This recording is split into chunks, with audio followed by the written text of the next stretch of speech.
Welcome back to Truths of a Madman. If you've been following the channel, you know we spend a lot of time breaking down capitalism, where it came from, what it really is, how it evolved, and where it's taking us today. But I want to switch things up a bit. Instead of me leading the breakdown, I'm going to be reacting to a really interesting video by a YouTuber named Balkan Odyssey. And the title of this video is Capitalism is Against Human Nature, actually. Now, the title alone already challenges one of the biggest myths about capitalism. This idea that it's somehow natural, that it's just the way humans are wired to live, that greed, competition, and profit are inevitable. But are they? What I really like about Balkan Odyssey's content is that it's not just about politics, it's about people and how systems shape our behavior and how the world we've built actually affects what it means to be a human. So in this video, I'm going to watch and react and add my own thoughts as we go along, expanding on some of the points from my Understanding Capitalism series, but also exploring this deeper idea. What if capitalism isn't natural at all?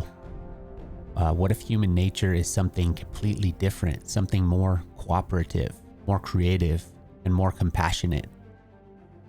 I think we've just built a system that suppresses it.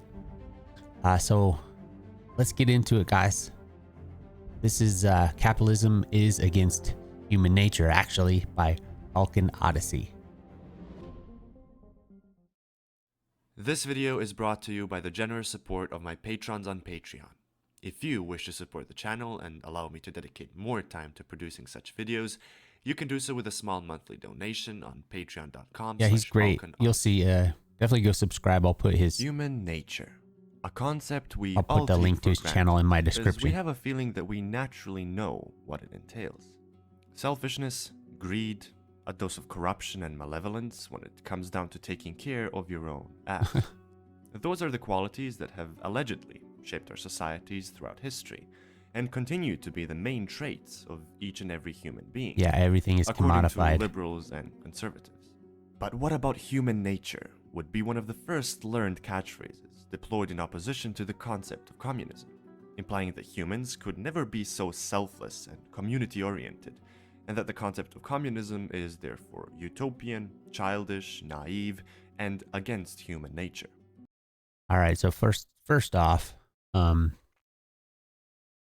is such a myth because, you know, if you're looking into nature, yeah, obviously there's things in nature that are, you know, selfish and greedy, but there's also a big part of nature that is, you know, social, that they're, you know,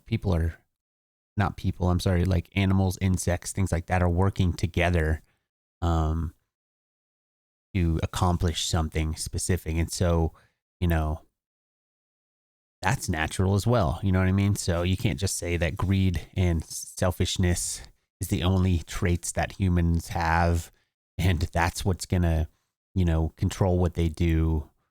That's why we need a free market and people need to just be individuals and not care about others. That's ridiculous to me, you know? However, if we look through history more carefully, this couldn't be farther from the truth. Yeah, and he's going to get into it. This is more of a mindless defense mechanism when confronted with the alternative to our current social and political organization, and is a clear sign of our inability to perceive anything else but the status quo. The institutions and mechanisms sustaining and reproducing capitalist neoliberal democracy have ideologically conditioned our subconscious into accepting the status quo as the peak and final stage of human development. Yeah, so if you're taking a Marxist analysis on this, or a dialectical materialism analysis, basically we're put into this system, or this system has developed around us throughout some time. You know, not going to get into all the history, but you know, it's developed to what it is now. And so we are just reacting to our and living within the material conditions that we have. And so, to fight against the status quo is a lot of work, which we all need to do at this point because it's destroying, capitalism is destroying humanity. It's destroying the earth we live on. So there definitely has to be against the grain, everybody that possibly understands this. But because we are, a lot of us grew up in this system and these are our material conditions. This is what how we have to live and function within, to make it, even try to make it, and a lot of us are barely scraping by. So, and stripped us of the ability to imagine a different world, or even properly perceive the very dynamic historical development of human societies and behavior. So-called Fukuyamaism is the embodiment of this assertion, suggesting that by achieving liberal democracy, we have reached the end of history, in the same way that the monarchs and aristocrats. You know what? If we have reached the end of history with capitalism, then it is definitely a desperate position to be in. If this is the end of history, if humans can't do better than this, then we are doomed, and we should cease to exist. Something else should come along that can do better. You know what I mean? I don't believe that at all. Obviously, I believe that the way forward is socialism and then ultimately communism, and it's inevitable. But the capitalist system, the ruling class, they are not going to just give up their power. So, we have to do something about it. But definitely, this is not the end of history. Of old have justified their existence by the virtue of eternal divine right. Yeah. The modern capitalist class like feudalism justifies itself with human nature, which is allegedly a mirror of natural hierarchies that are necessary to keep society in order. The ruling class. These hierarchies are justified and compared to those found in nature, with Jordan Peterson's infamous lobster theory. However, the trans-historical concept of human nature as a static, eternal thing, disconnected from the dynamics of the material world, is not only incredibly silly, but flat out wrong if we approach it scientifically.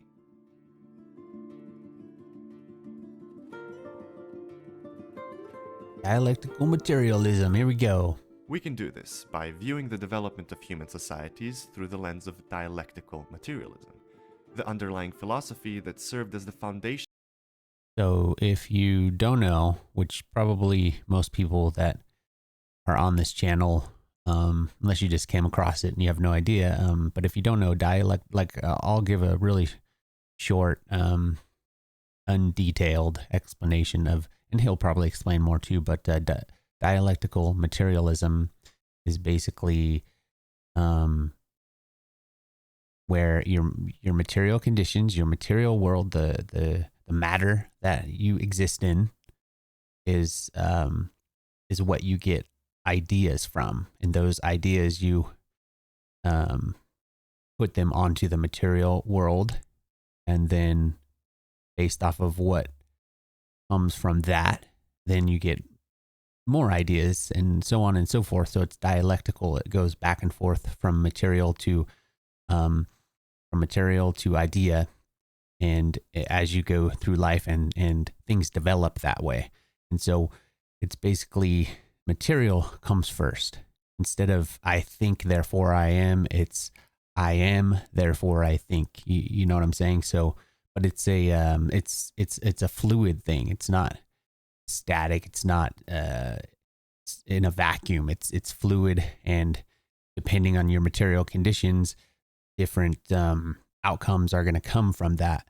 And that's what dialectical materialism is, and that's how you can do a proper analysis of history as well. So, and also that's how you can disprove that capitalism is some kind of natural thing, and humans are naturally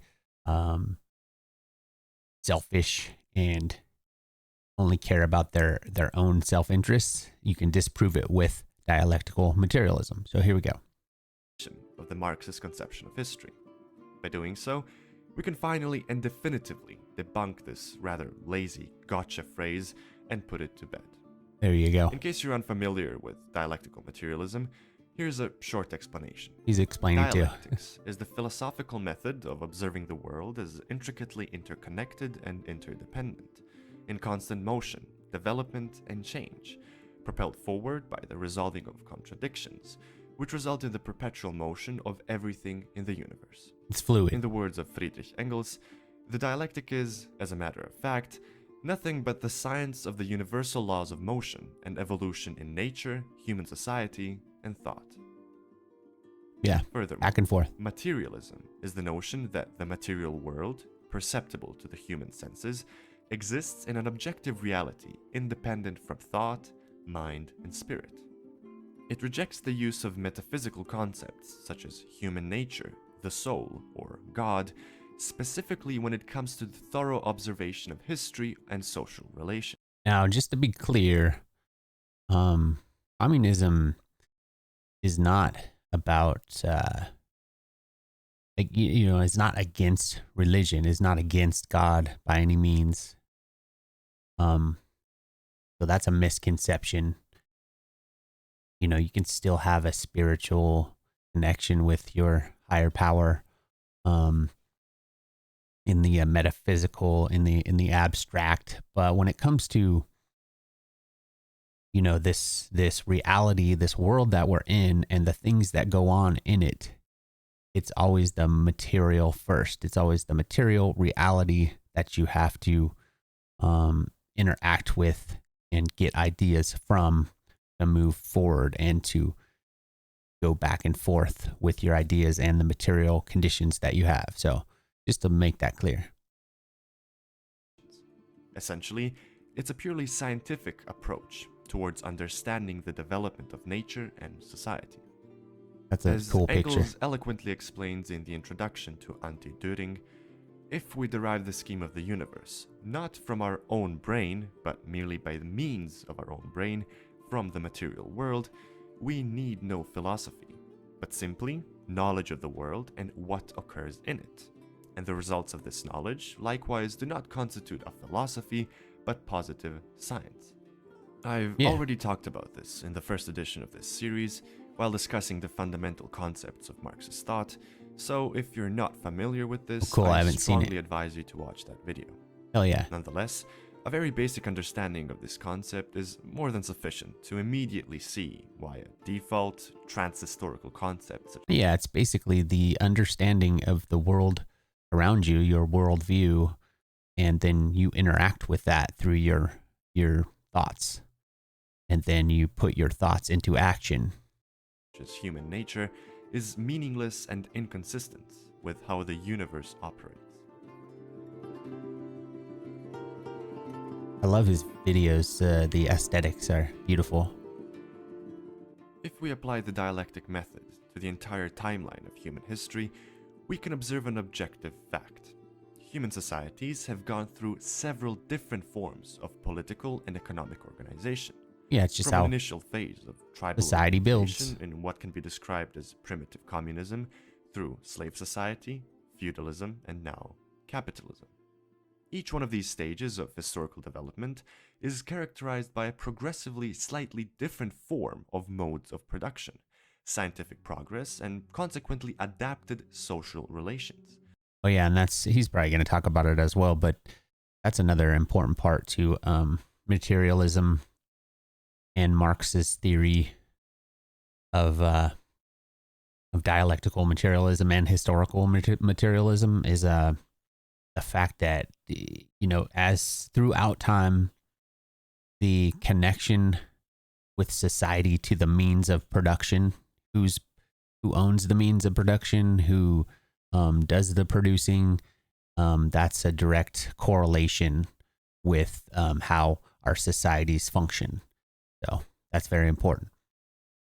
With development perpetuated through constant class struggle between the haves Yeah, and then class struggle nots, comes from that. the owners of the means of production, and the vast laboring masses. And this is the crux of the matter.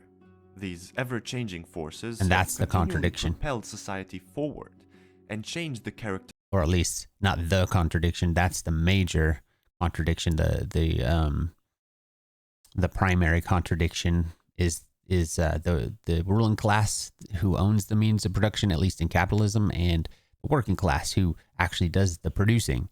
And so there's a class struggle between those two because there's the primary contradiction has an antagonist in this case, antagonist contradiction that is, there's no way that it can be peacefully. I mean, at least not that I can see. There's no way that this contradiction can be overcome by peace. So there has to be some kind of revolution of the working class against the ruling class to seize the means of production, so that we can move forward with human society, more equal, in a better place. We can, I'm looking for the right words, but we can move forward as society, into the future. So it's the only way. Otherwise, we're going to go into a dystopian. And I have talked about that in my video of the future with socialism or capitalism. So, but anyway, here we go. I'm rambling, so let's continue to listen to Balkan Odyssey. See what his conclusions are. Let's go. Characteristics of what some would call human nature. This is an incredibly plastic, adaptable, and ever-changing phenomenon, and is therefore, just like everything else, subject to dialectical development. It is not static, unchangeable, and eternal, as ideologues of capital would suggest. It's not in a It changes vacuum. and adapts in par with the material conditions of the given era, not the other way around. Therefore, observing human nature under the conditions of capitalism and coming to the conclusion that this must be how human behavior and organization has always been is palpably false and short-sighted. Yeah, because it's just basing it off of the material conditions under capitalism. So, one quote perfectly summarizes the absurdity of such thinking. To look at people in capitalist society and conclude that human nature is egoism is like looking at people in a factory where pollution is destroying their lungs and saying that it is human nature to cough. yeah. Yeah, because you're in the situation, just get out of there. Essentially, our current global mode of production, based on the private ownership of the means of production and the binary class system, whose contradictions unavoidably necessitate class struggle, rewards ruthless competition in the endless pursuit of profit and self-interest. In the era of global capitalism, we perceive it as natural to work for monetary incentives because we have. Yeah, but I'm willing to bet everything I have, which isn't much, on the fact that there's a lot, at least a lot of a good percentage of the capitalists, if not all, the ruling class that owns the means of production. I'm willing to bet that they understand at least somewhat of this contradiction, and the fact that they have this power, and obviously they want to keep this, so they're going to do whatever they need to do to, continue capitalism into the future.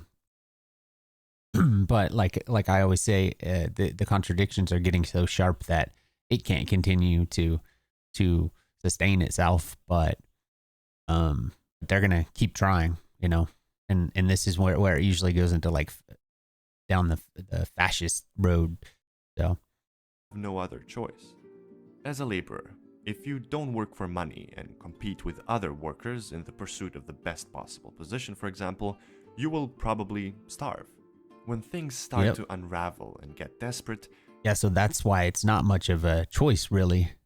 You're a slave. You're a wage slave. You're stuck continuing to do the producing to make the owners, the owner class, ruling class, the ones that actually own the means of production, and they own your labor power for the time that you give it to them. So they're only giving you enough to usually just, make it by, to pay your rent, to pay your mortgage, to,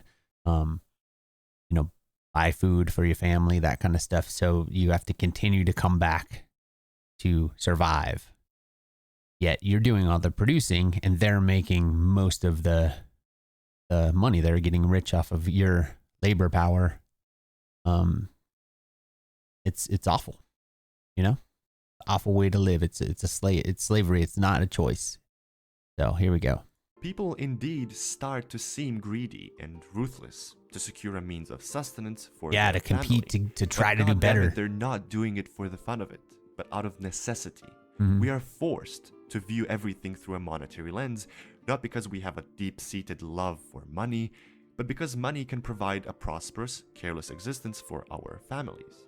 We live in a system where such an existence is acquirable only through greed and selfishness.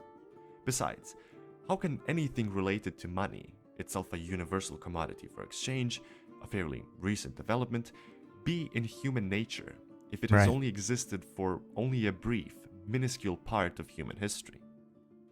Now, if we look at things from the capitalist point of view...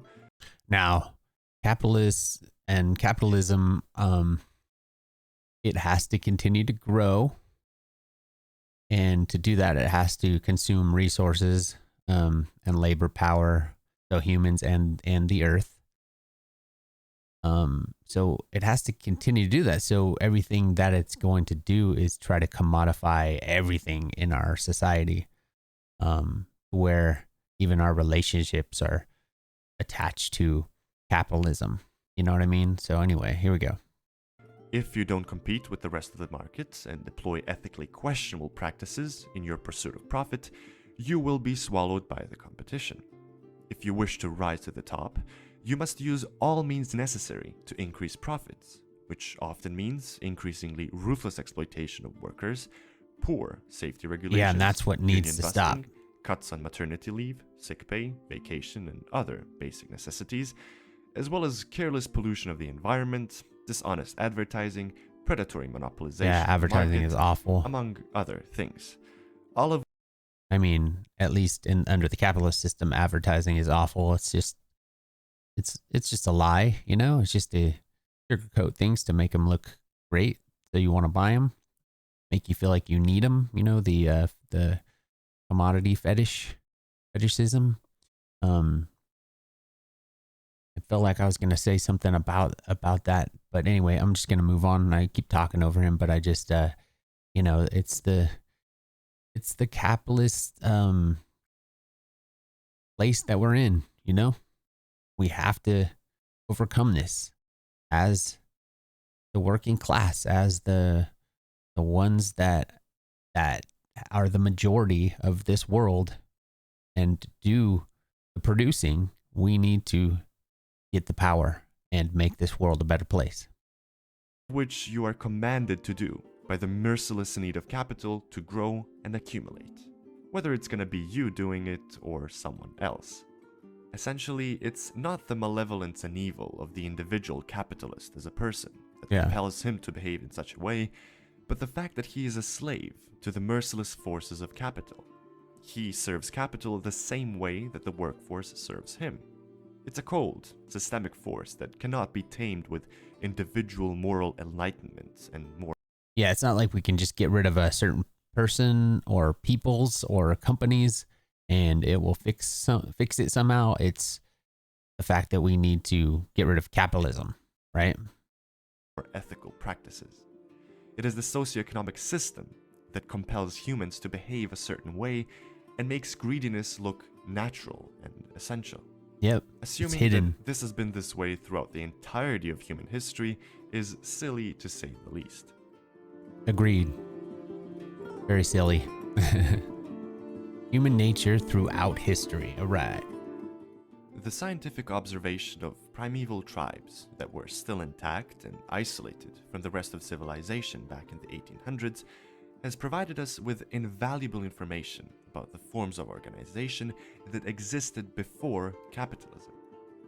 It's provided us with insights into the systems of kinship, sexual organizations, and property relations of Native American tribes, such as those in the Sandwich Islands of Hawaii and the Iroquois in North America. Yeah, they were very social. They took care of each other as a group. So they weren't selfish, you know?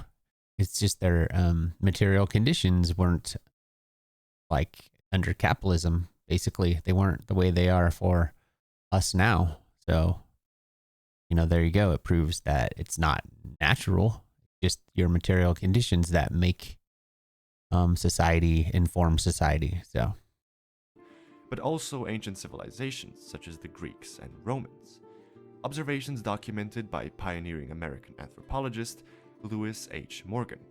These investigations were articulated and given context by Friedrich Engels in The Origin of the Family, Private Property, and the State, through a delicate argument about how new material conditions morphed the initial structure of the family and what he calls the gens, and gave rise to private property and patriarchal inheritance, and ultimately to the state and its institutions as we know them today, in what can be described as the backbone of historical materialism, the Marxist conceptual apparatus for observing history. We will tackle this incredibly profound and important observation in a separate video and give it the attention it deserves. For now, however, we only need to acknowledge a single all-encompassing discovery, a very intuitive one at that, namely that the socioeconomic foundation of human societies has morphed and evolved throughout history. yeah. We haven't always lived under capitalism. We haven't always worked for profit, nor have we always inherited wealth over generations. Yeah, so that's why it's proof right there that this isn't the end of history. Capitalism is not the end of history. It's just another place that we're in history and the material conditions that we're in. And obviously, like I said before, it can't continue for indefinitely because there's finite resources. So there has to be a change if humanity is going to survive. And so it's just the fluid path throughout history that we are living in right now. And it's going to continue down that road as long as the earth and humanity survives, According to patriarchal law, we haven't always had the state as the coercive organization of violence as it is. We haven't always had money, borders, bureaucratic institutions, and so on. Yeah, those things developed through history. Before the advent of these inventions, humans have, for thousands of years, organized communally, with little to no hierarchy and according to matriarchal law, all of which is universally observable in these primeval societies. There was no such thing as private property. There was no profit, no capital accumulation. These phenomena have been slowly introduced over centuries, parallel to the occurrence of new material conditions, an increase in our productive capacities, and the consequent surplus and individual accumulation of material wealth that gave rise to the patriarchy, to private property, money, and the state. Yep, it just developed. Ideology. Everybody has it, even if you say you don't. Then, that we dare to insist that capitalism is in human nature? How dare we suggest that a particular socioeconomic system that had existed for only 1% of recorded human history is the essence of what it means to be human? That the ugliest and most repulsive impulses drawn out of us by this wraith are the defining characteristics of human beings? Yeah, it's just like I said before, it's just how the ruling class tries to keep the status quo by making it seem like there can be nothing else. And if you brainwash and if you spend enough time and money with propaganda and advertising and commodification of our world, then in hopes that you're gonna make people feel like there's nothing else, like they can imagine the end of the world before they can imagine the end of capitalism. You know what I mean? So yeah, it's something that the ruling class obviously knows what they're doing, and the reason is because they want to keep the system the way it is because it benefits them. So there you go. Such as selfishness, ruthlessness, and greed. Well, surprisingly, there is a simple explanation. Just like the slave owners used to preach of the natural order of things, Just like the feudal lords and kings used to emphasize their divine right to rule, so do the contemporary capitalists speak of meritocracy, equality of opportunity, and natural hierarchies that justify their privileged position of power. Right. Every want to system keep it. is enveloped by an ideology that aims to sustain and reproduce it, that has the task of representing the current state of affairs as the natural order of things, as they've always been, or, in the case of capitalism, as the pinnacle of human development, the end of history. Capitalist ideology is so deeply engraved into our everyday activities that ideology itself has become synonymous with reality, inescapable, indiscernible from the human experience itself. Usually we think ideology is as glasses which distort our vision, and to see reality you have to take off the glasses. I like this gentle, refined reverse that here on the opposite, it's the correct thesis of the film. Ideology is our natural state, and to see the truth you have to put on the glasses. The second thing that is important is that traditionally ideology worked in the opposite way. The official message was this pure ethical one: obey, sacrifice yourself, and then you had to put glasses on to get the obscene under message. The examples that I always give, for example, in fascism, Nazism, the official message was enough of decadence, sacrifice yourself, work for the country. But then, in order to make this message functional, ideology bribed you with whatever. You can beat, you can steal, you can beat the Jews or whatever, or the dirty pleasures. Or in America, Ku Klux Klan. Officially, Christianity, we defend the white race. The truth of it was, what do you see when you put glasses on? Saturday evening, we gather, we rape some black girls, we ideology, right? So in traditional ideology, this surplus enjoyment, the dirty, obscene enjoyment, the way those in power bribe you to collaborate, is hidden. Today, it's almost the opposite. Ideology directly addresses you with pleasures. Enjoy, do it. So we need glasses to see the real image. It haunts us at every step to remind us that this is how it has always been and always will be. Consequently, being apolitical and centrist is the most ideologically stained position to hold, as your political absence and impotence only solidifies the rule of the prevailing coercive forces. But you know better.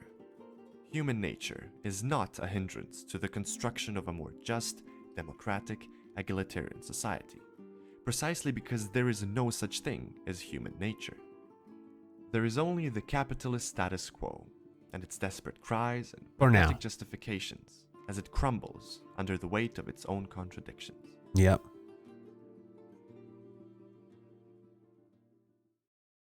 Hey, welcome to... Oh, okay. Let's stop there. Okay, guys. Well, I hope you enjoyed that. It was very, very well done. Love his videos. I'll put the link to his channel in my description, or at least the link to this video. And, you know, he makes perfect sense to me. Tell me what you guys think. And if you have any, you know, any other thoughts about it, or you don't agree with some things, definitely put it in the comments. But for now, we'll see you guys on the next one. Workers of the world unite.